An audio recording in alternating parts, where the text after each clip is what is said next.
The stars were dying. One by one, entire solar systems vanished into darkness as something terrible moved through the galaxy. Ambassador Velthera pressed her six-fingered hands against the viewing port of Station Harmony and watched the last ship from the Outer Rim arrive.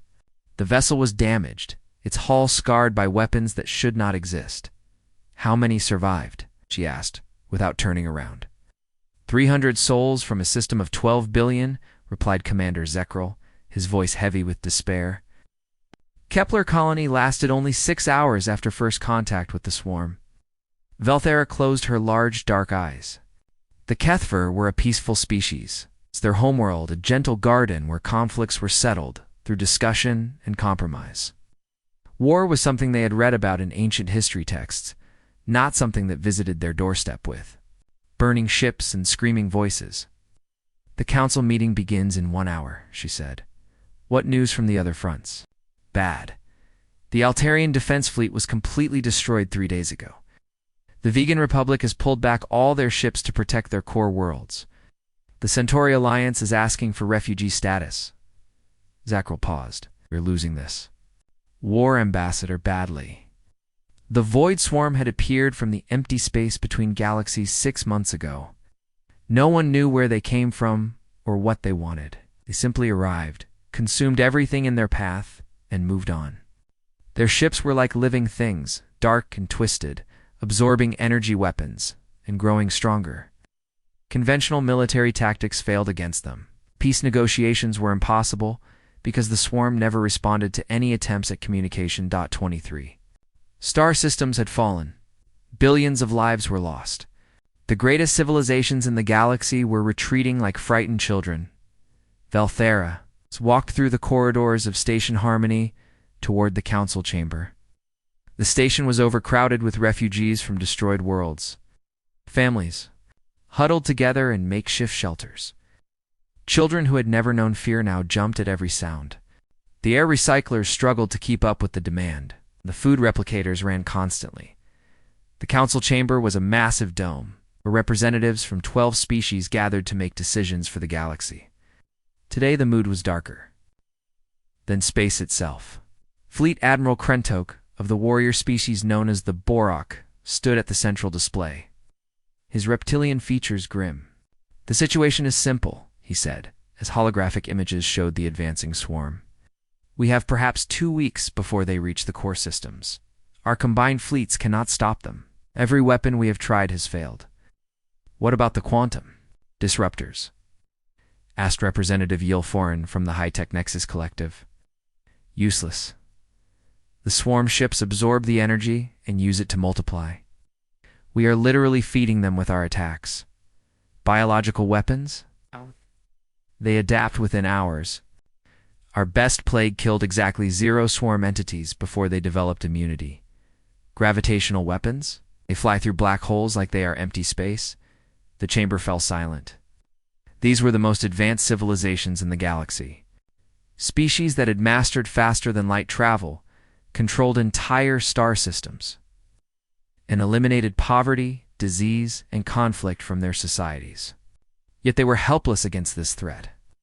"Perhaps," said a quiet voice from the back, "we should consider less conventional options." All eyes turned to Dr. Mearhanks, an elderly researcher from the Archive Worlds. She was small, even by her species standards, but her knowledge of galactic history was unmatched. "What do you mean?" asked Velthera. "We've been thinking like civilized beings," Dr. Mearhanks said slowly. "We use precision weapons. We follow rules of engagement. We try to minimize casualties. But the swarm does not follow our rules. They are predators? Perhaps we need to think like predators as well," Admiral Krentok growled softly. Even the Borok, the most warlike species in the Council, had evolved beyond primitive savagery centuries ago. "You suggest we abandon everything that makes us civilized?" "I suggest we remember that civilization is a luxury we can only afford.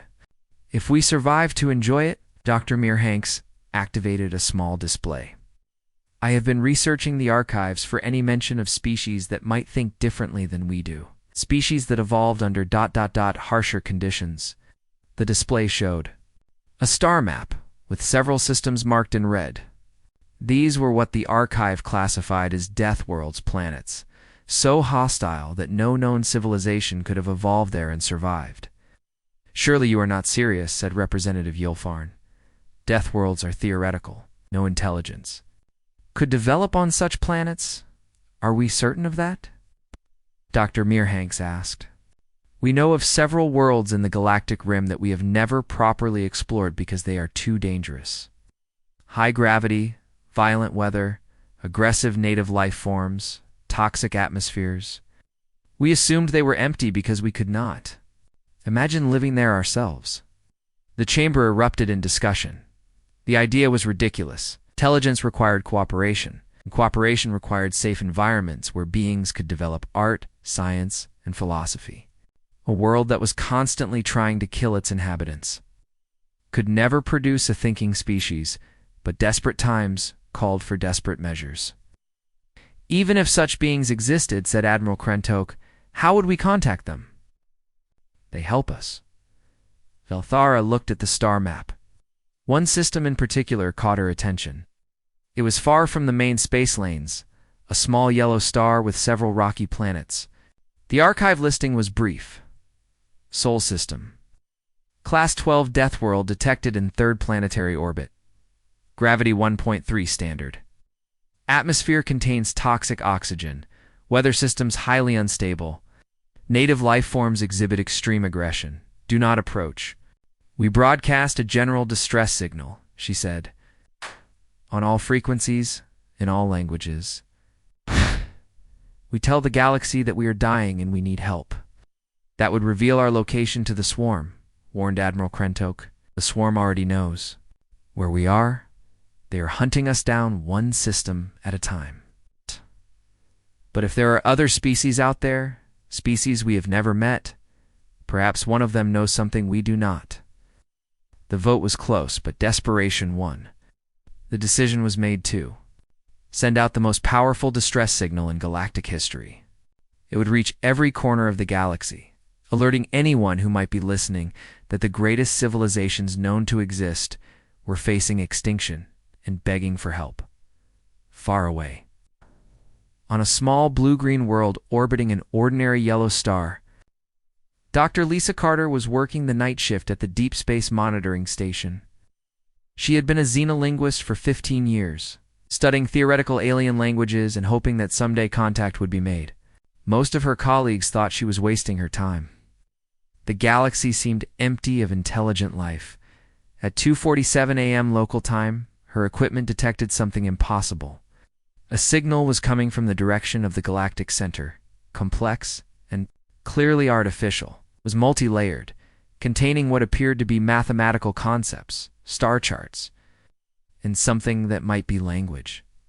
Lisa called her assistant, Jake Sullivan, who stumbled into the lab still wearing his pajamas.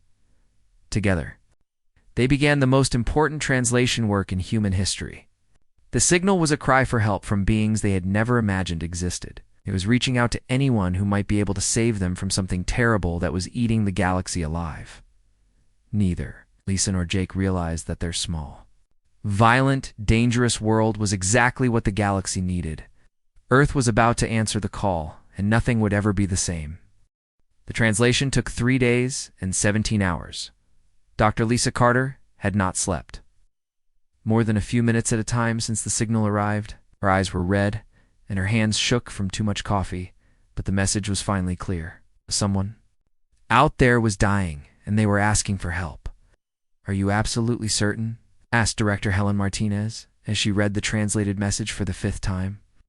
The United Earth Council had gathered an emergency session, and the mood in the room was tense. "The mathematics are perfect," Lisa replied. "The star charts match our observations. This is real. There are 12 different alien civilizations out there, and something is killing them all." Jake Sullivan brought up a holographic display showing the signal's point of origin.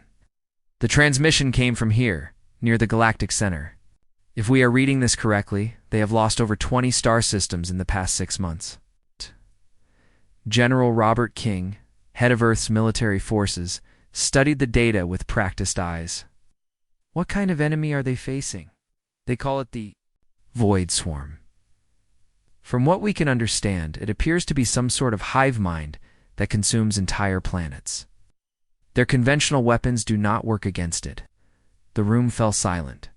Earth had been quietly watching the galaxy for decades, using stealth technology to observe other species without revealing humanity's existence. They knew about some of the alien civilizations mentioned in the message.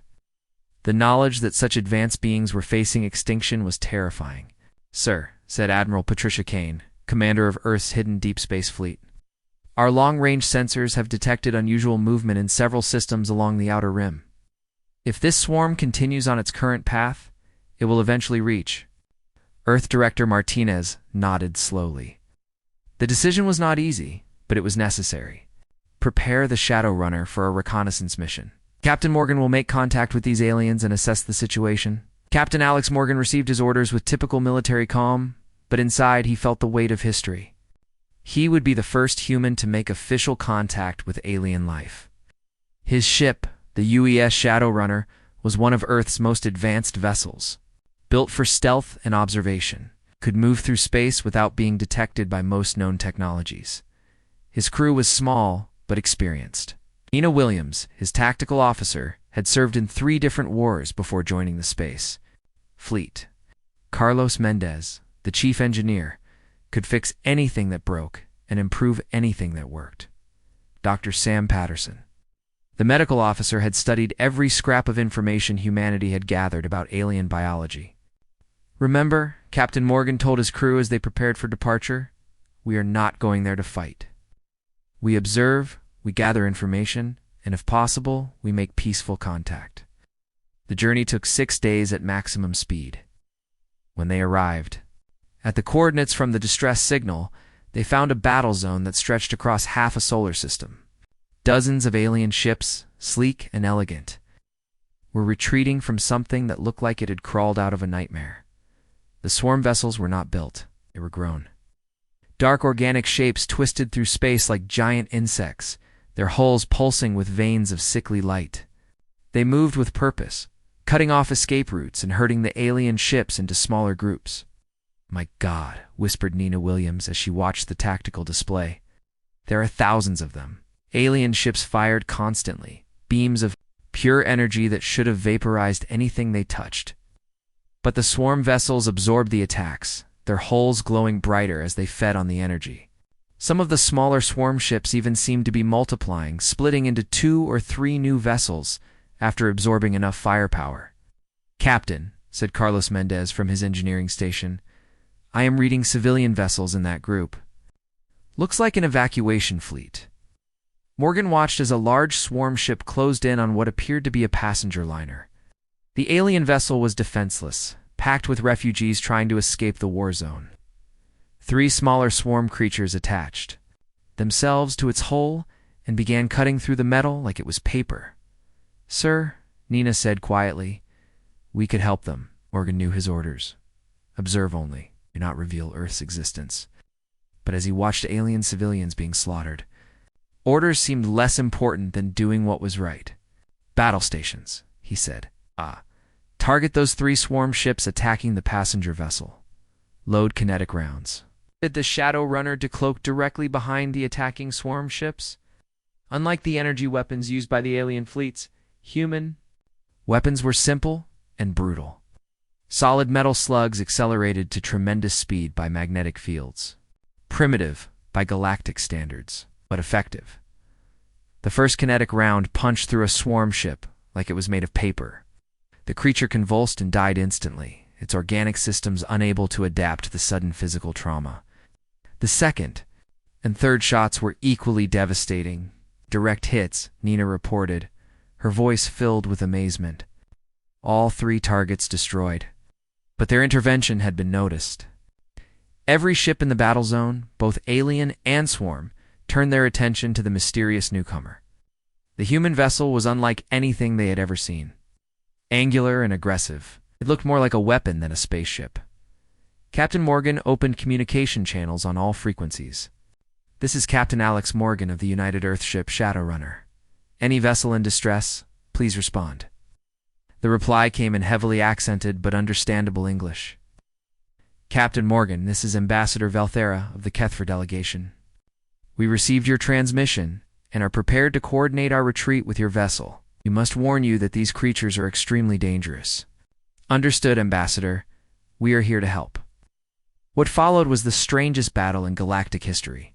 The elegant alien ships, designed for exploration and diplomacy, tried to provide covering fire while human kinetic weapons tore through swarm vessels with brutal efficiency. The creatures that had been unstoppable against energy weapons died quickly when faced with simple metal bullets moving at incredible speed. How is this possible?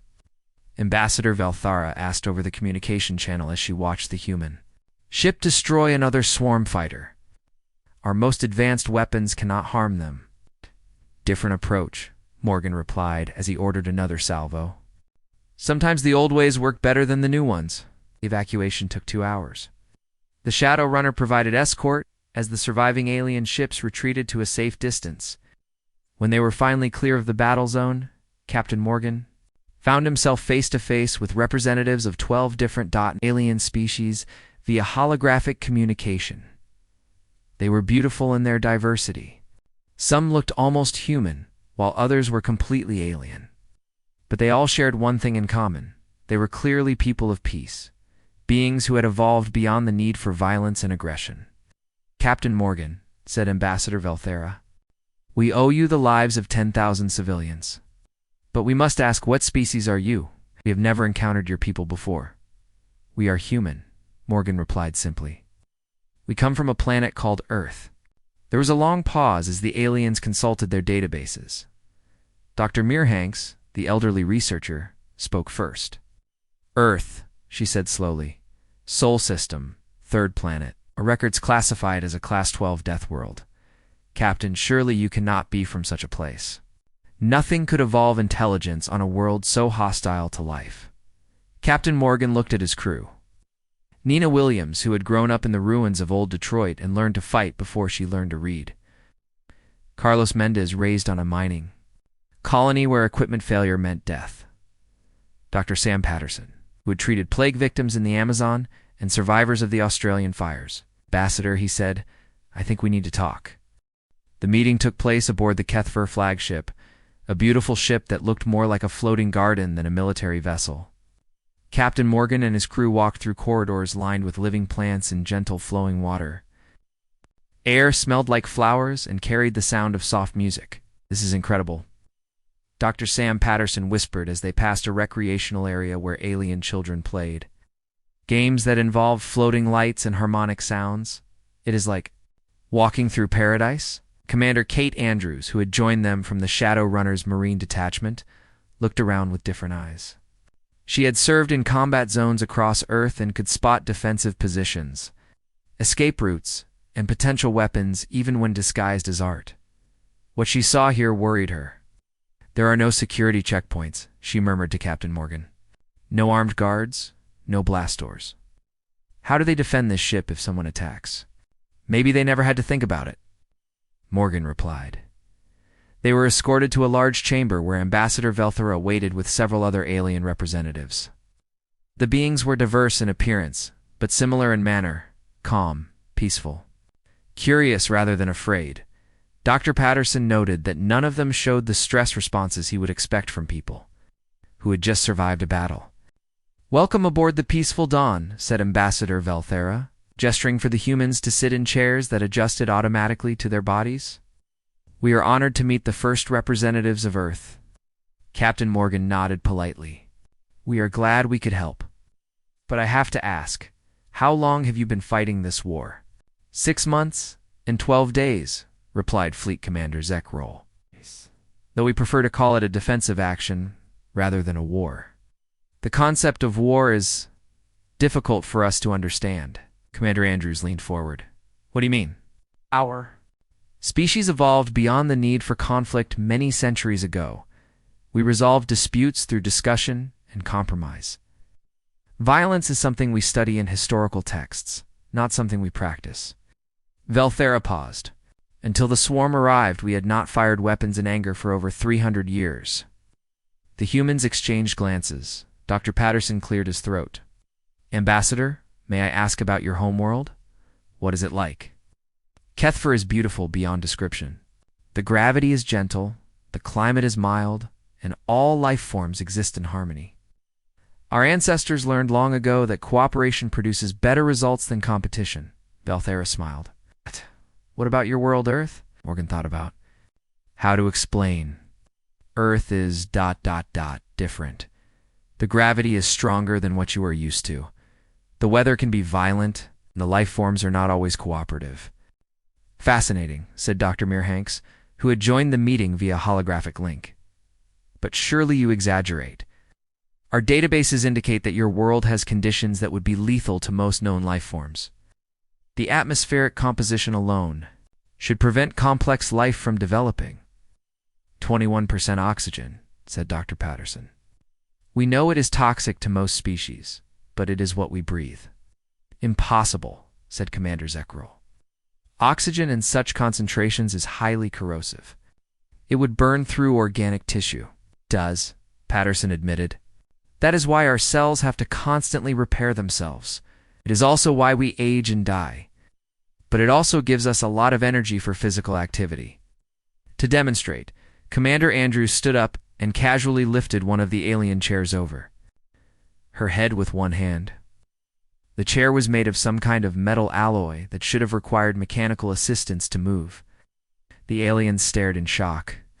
The gravity on our world is about 30% stronger than what you consider normal, Andrews explained, as she gently set the chair down. So this feels very light to us. It must come from a very unusual world, said Velthera carefully. Captain, Morgan decided it was time to be completely honest. Ambassador, our world is what you would classify as a death world. Almost everything on Earth is trying to kill everything else. Plants are poisonous, the animals are predators, the weather destroys cities, and the ground shakes without warning. We evolved not by cooperating with our environment, but by fighting it every day. The chamber fell silent. The concept was so alien to these peaceful beings that they struggled to process it. Finally, Dr. Mearhanks spoke. Captain, if what you say is true, then you should not exist. Intelligence requires safety and stability to develop. A world that constantly threatens its inhabitants could never produce thinking beings. And yet here we are, said Dr. Patterson. The threats made us stronger. Every generation that survived was tougher than the last. We learned to adapt, to fight, to never give up, even when the situation seemed hopeless. Commander Andrews activated a small device that projected images from Earth. The aliens watched in horror as they saw hurricanes that could level entire cities. Earthquakes that split the ground open, volcanoes that turned day into night, and predators that hunted with deadly efficiency. This is your homeworld, whispered Ambassador Velthera. This is a calm day on Earth, Andrews replied. We also have ice ages that cover continents, droughts that last for decades, and forests that explode into flames during the dry season. How do you survive? We build strong shelters, we store food for emergencies, we have weapons to defend ourselves, and we work together when we have to. But mostly, we just keep going no matter what happens. Fleet Commander Zekral looked troubled. Captain Morgan, we appreciate your help in the battle, but I must ask, are your people dangerous? Should we be concerned about making contact with a species that evolved under such violent conditions? The question hung in the air. Captain Morgan understood their fear.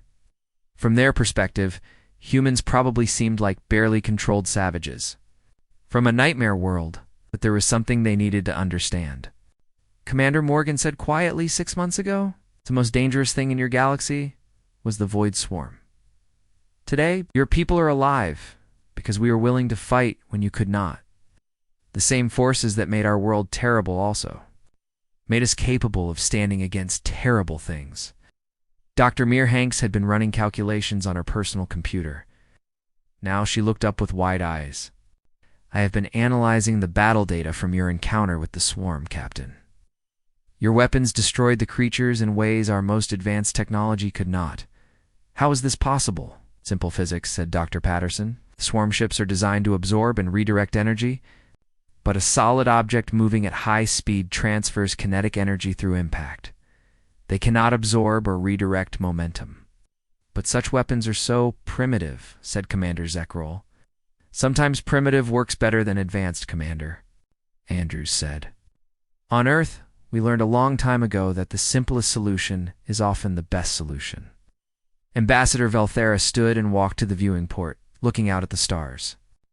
So you are telling us that the answer to our greatest threat comes from the most dangerous world in the galaxy, wielded by the most dangerous species we have ever encountered. We prefer to think of ourselves as survivors, Captain Morgan said. We do not fight because we enjoy it. We fight because sometimes fighting is the only way to protect what we love. There was a long pause before Velthera turned around. Captain Morgan, I must be honest with you. The idea of working with Deathworlders terrifies us. But the idea of facing the swarm without you terrifies us more. Captain Morgan smiled grimly. Ambassador, you have not seen anything yet? What you encountered today was one ship on a reconnaissance mission. If Earth decides to join this war, you will learn what it really means to fight like a Deathworlder. The call came at dawn. Captain Luke Thompson was drinking his morning coffee aboard the U.S. Relentless when the emergency signal arrived from Earth Command. After 3 weeks of careful planning and diplomatic talks with the alien coalition, humanity was ready to show the galaxy what Deathworlders could really do. All hands to battle stations, Thompson announced over the ship's communication system. This is not a drill. We are going to war. The Relentless was not like the Shadow Runner, where the smaller ship was built for stealth and reconnaissance. The heavy cruiser was designed for one purpose: to destroy everything that threatened humanity.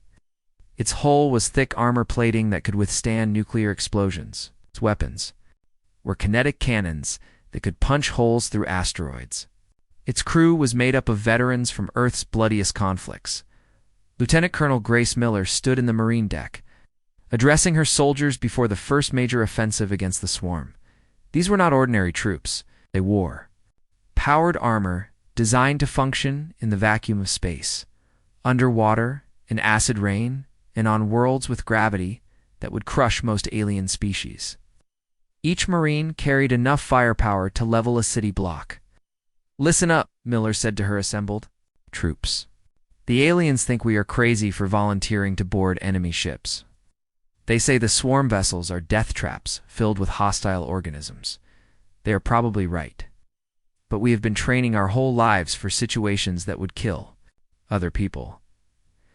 Today we find out if that training was worth it. Sergeant Danny Clark raised his hand. Ma'am, what exactly are we supposed to do once we get inside those things?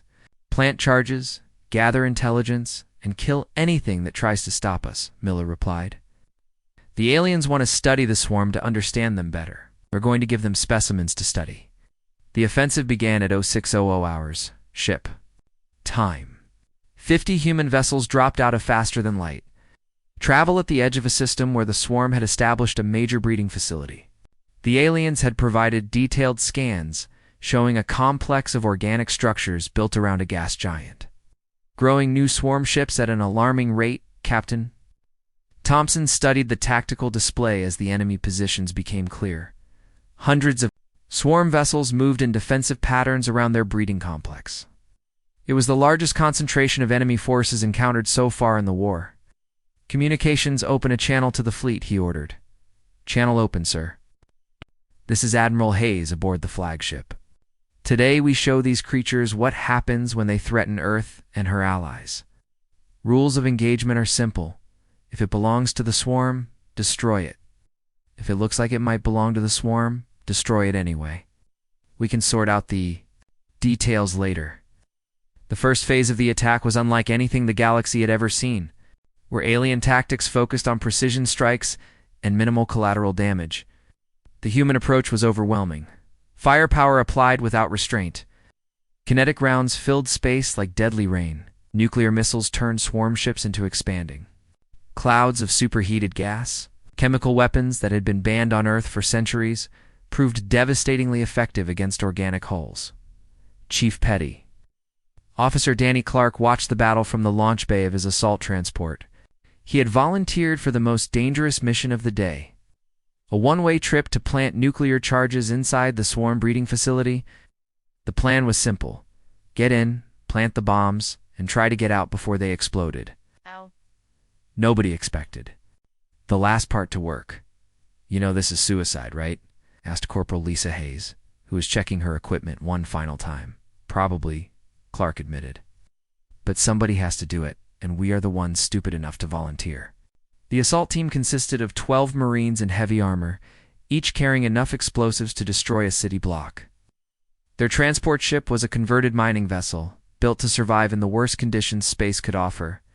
It would ram straight through the outer hull of the breeding facility and deposit the Marines inside. The aliens watched in horror as the humans launched their assault. The concept of a deliberate suicide mission was so foreign to their peaceful nature that they could barely comprehend it. Ambassador Velthara stood on the bridge of her flagship, watching the tactical display with growing amazement. They are flying directly into the most heavily defended position, she said to Captain Morgan, who had remained as a liaison. Do they not understand the danger? They understand it perfectly, Morgan replied. That is why they are the right people for this job. My species learned long ago that sometimes you have to accept terrible risks to prevent even worse outcomes. The transport ship punched through the breeding facility's outer wall like a bullet through paper. Danny Clark and his team found themselves inside a nightmare landscape of pulsing organic corridors and growing swarm creatures.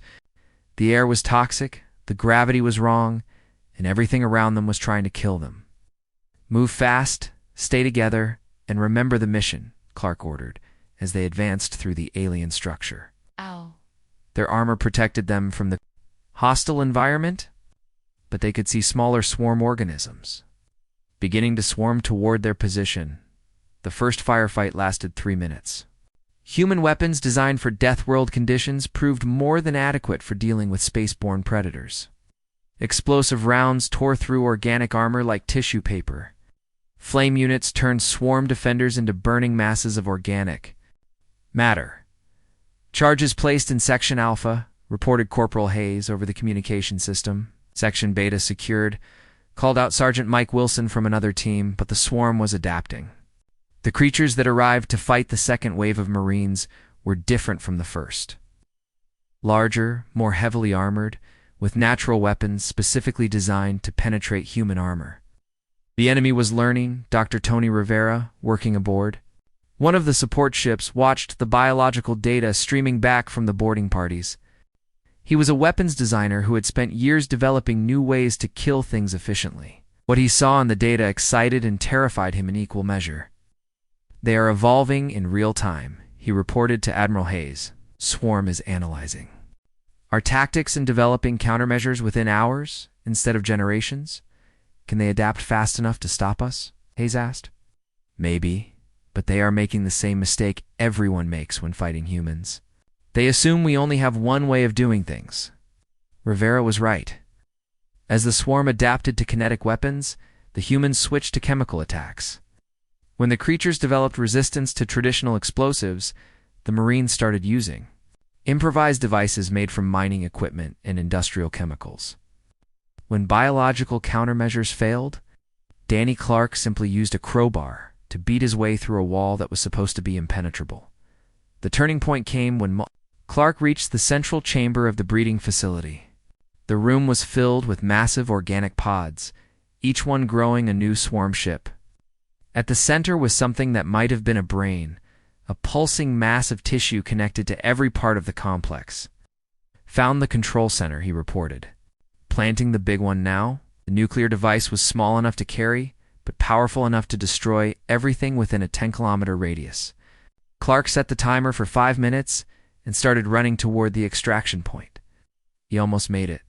The explosion lit up space like a new sun. The breeding facility and everything around it simply ceased to exist. When the light faded, the swarm forces that had seemed so overwhelming were scattered and confused, like a body that had suddenly lost its brain. Hey, mission accomplished, Admiral Hayes announced to the fleet. All ships, begin Phase 2. Time to show them what happens when you make Earth angry. For the first time since the war began, the swarm was retreating instead of advancing. The galaxy's most peaceful species watched in awe as the most violent species they had ever encountered turned. the tide of an impossible war in a single day. The final battle began at the heart of the galaxy, where ancient stars burned bright and space itself seemed to glow with cosmic energy. Admiral Patricia Kane stood on the bridge of the UES Defiance, watching as the largest fleet in Galactic. History prepared for the most important fight any of them would ever face. 300 ships hung in formation around her flagship. Human vessels with their angular, brutal designs mixed with alien ships that looked like works of art. For the first time in the war, the galaxy's peaceful species and its most violent children were working together as one force. Fleet status. Report, Kane ordered. All human vessels ready for combat. Alien Coalition reports ready to provide support, fire, and evacuation assistance, replied Captain Steve Adams, her communications officer. Long-range sensors show the target. On the main display, the swarm's final stronghold appeared like a cancerous growth wrapped around a dying star. The complex was massive, larger than most planets, with thousands of breeding chambers and defensive positions. Intelligence reports estimated that over half of the remaining swarm forces were concentrated here, making this the most dangerous place in the known universe. Dr. Price, are you ready? Kane asked. Dr. Nathan Price looked up from his mobile laboratory, where he had been working with alien scientists for the past 3 weeks. He was tired, his hands shaking from too much stimulant medication, but his eyes were bright with discovery. The plan should work, but there are no guarantees. We are dealing with a hive mind that has been adapting to our tactics for months. The plan was insane even by human standards. Instead of trying to destroy the swarm complex with conventional weapons, they were going to use the enemy's greatest strength against them. The swarm's perfect unity, their ability to think and act as one organism, would become their weakness.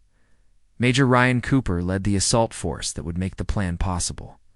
200 of Earth's best soldiers, supported by alien technical specialists, would penetrate the heart of the complex and plant a very special weapon. Not explosives or poison, but something far more dangerous to a hive mind: chaos.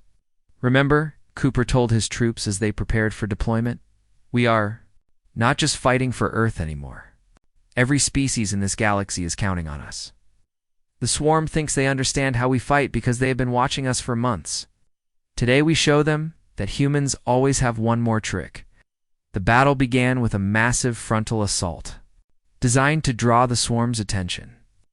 Human and alien ships engaged the outer defensive positions, filling space with weapons, fire, and creating the largest space battle in recorded history. Kinetic rounds and energy beams crossed paths with organic projectiles and bioelectric weapons. Sergeant Ashley White found herself commanding a forward position when her lieutenant was killed in the first minutes of the fight. The swarm had indeed learned from their previous encounters. The creatures attacking her position were larger, faster, and more heavily armored than anything they had faced before.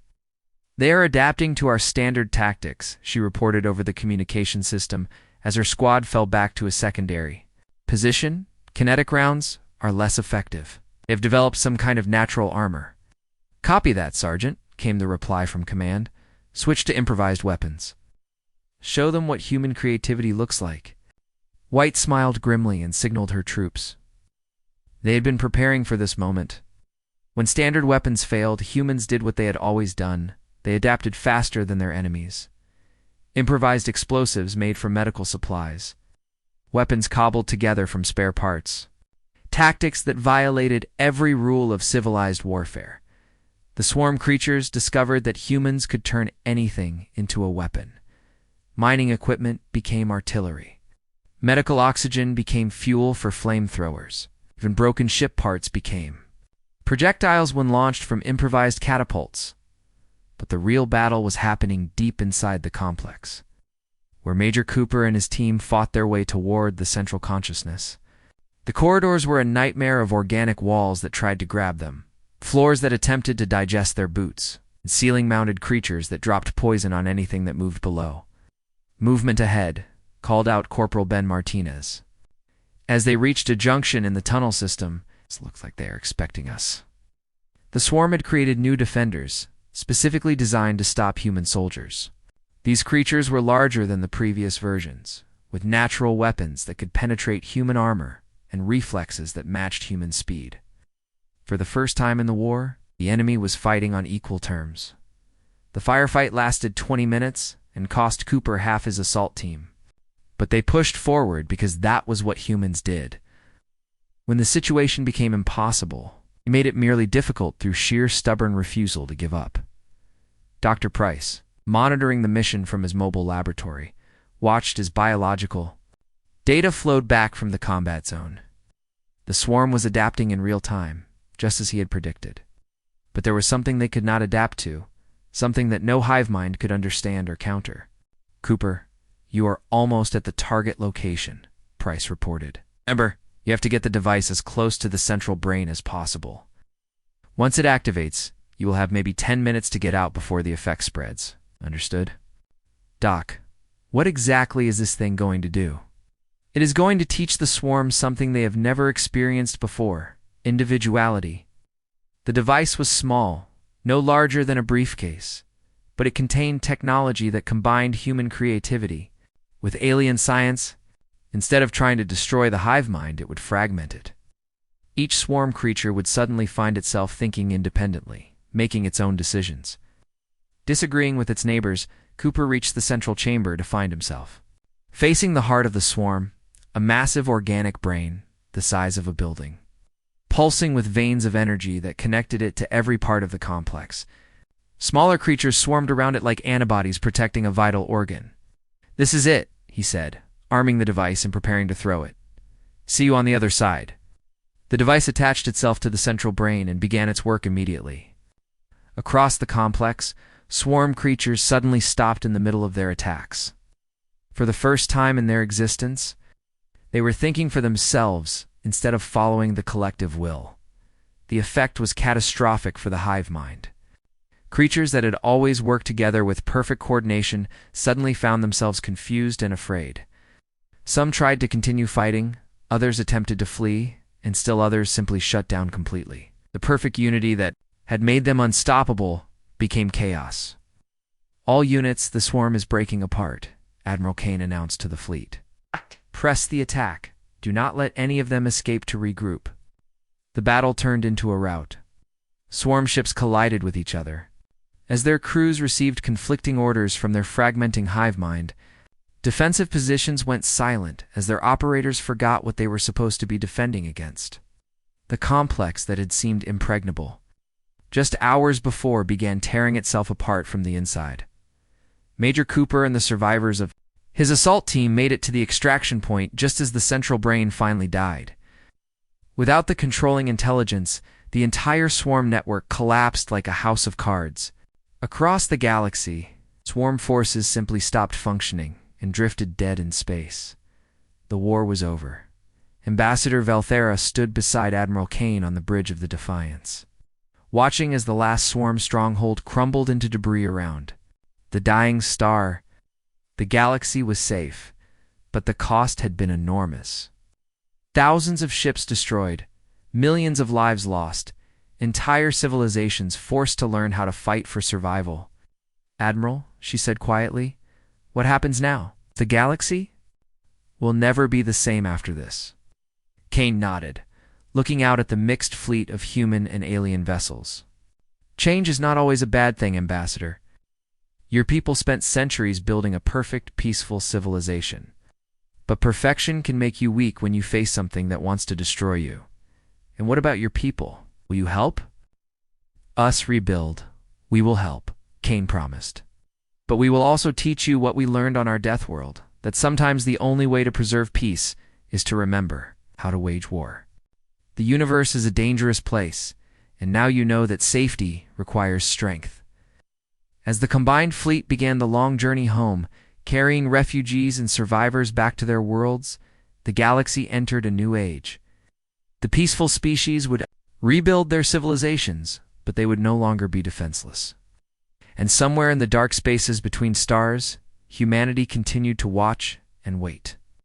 Ready to answer the next cry for help from those who could not help themselves, the Deathworlders had emerged from the shadows, and the galaxy would never again forget what they were capable of when pushed to fight.